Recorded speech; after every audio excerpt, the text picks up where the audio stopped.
Hello everybody! Today's video was requested by two league mates who needed a route for exo-materials, and I thought it'd be a good idea to add a couple tips for those who are new to the game as well. My exo-material route is not short but very rewarding. Before you start gathering though, I suggest farming shortly before or after shutdown, as well as using the Joker's backpack, Batwing Jet, or one of the Halloween's bat forms in case your movement is not flight, so it's easier for you to gather since this route will take you through a lot of buildings. Since my route is located in Gotham, I simply teleport there, and once I'm in, I check all the faces, and if there's another one available with not many players in it, I pick that one instead. I wouldn't recommend going to PvP phase simply because players can interfere with your farm.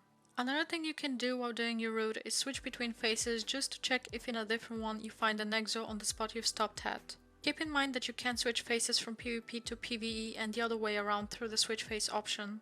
You will have to do it through the Hall of Dooms or Watchtower's phase shifter. You can also use RNG scanners and end up finding even more new exo spots, that way your route could grow, but unless you have stacked up scanners in your inventory, you might have to spend marketplace cash in order to use them.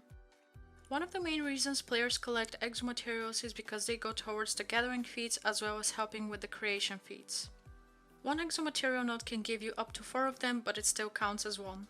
The feat starts from gathering 10 exos and goes all the way up to 25k, but if you want to shorten your time in gathering, you can buy a seer skip that will automatically grant you all the gathering feats up to the 20k one. Now onto the creation feat. It can be found in the R&D section of the feat list under assembly, and it starts from creating 10 items and goes up all the way to creating 10k items.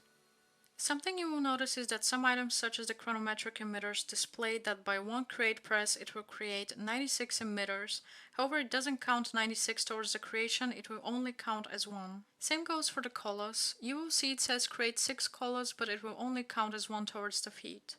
Here are two methods to get the creation feat. The long method yet helpful in content is by creating the buff colas of the relevant DOC.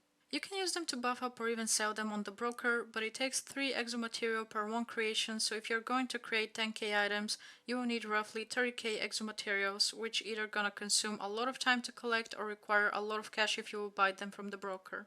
Second way is the short method to the creation feat is using the Solar Cola plan, which you can find at the Atom in House of Legends. You can also buy it in the Hall of Doom and Watchtower from the vendors standing next to the R&D stations in each wing.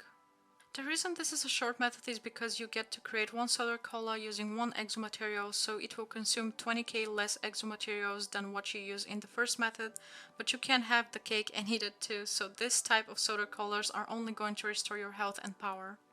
They can be bought for a very cheap price from the vendors scattered around the safe houses or inside instance, so you won't get a buff from them or sell them in the broker. Also notice that there are some items in the R&D vendor that don't require exo materials at all to create them. They only need certain catalysts which can be found in the vendor and other assembly parts, such as silicone wafer for personal dampening fields, which are pretty useful for tanks, or brainiac diode for explosive detonator. And now I will leave you with the video of the route with some music in the background. I hope this helps someone, and thank you for watching.